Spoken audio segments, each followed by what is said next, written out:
Le vif du sujet, Cheikh Nakamara, est-ce qu'aujourd'hui les élèves qui arrivent dans la classe ont les niveaux requis?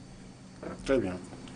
En réalité, je crois que nous sommes ici entre enseignants, administrateurs scolaires, donc il n'y a pas à se voiler la face.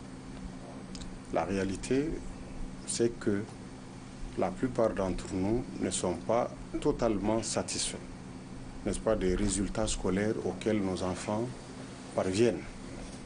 Et cela, il y a un certain nombre d'éléments d'explication que nous pourrons être amenés à fournir tout au long, n'est-ce pas, de cette discussion.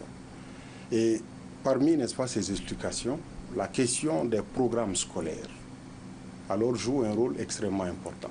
Très récemment, c'est même une question d'actualité, nous avons remarqué que le ministère de l'Éducation nationale du Mali alors a décidé, n'est-ce pas, de réintroduire la méthode syllabique, n'est-ce pas, dans l'enseignement au niveau fondamental.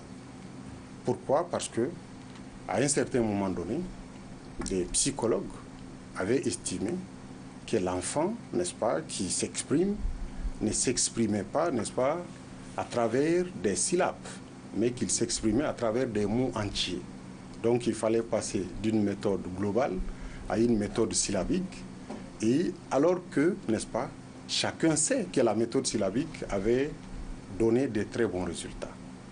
Quelque part, on s'est demandé pourquoi changer une méthode qui gagne. Autant on ne change pas une équipe qui gagne, autant il ne fallait pas changer. C'est pas par exemple, l'erreur qu'a commise peut-être ceux qui ont voulu réformer le système éducatif malien? Justement, les réformes, n'est-ce pas, sont nécessaires parce que le monde bouge, la vie évolue, les réalités changent.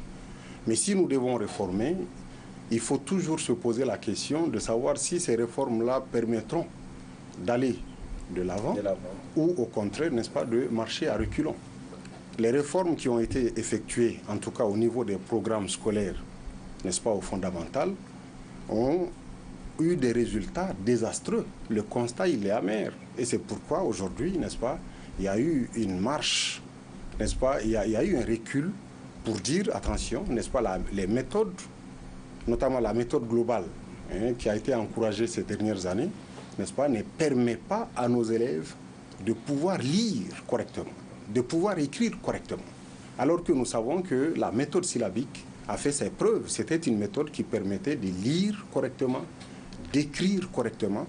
Et en conséquence, je salue le courage politique, n'est-ce pas, du ministère de l'Éducation, parce que quand on constate un échec, une impasse, c'est un courage politique que de le reconnaître et, n'est-ce pas, de revenir.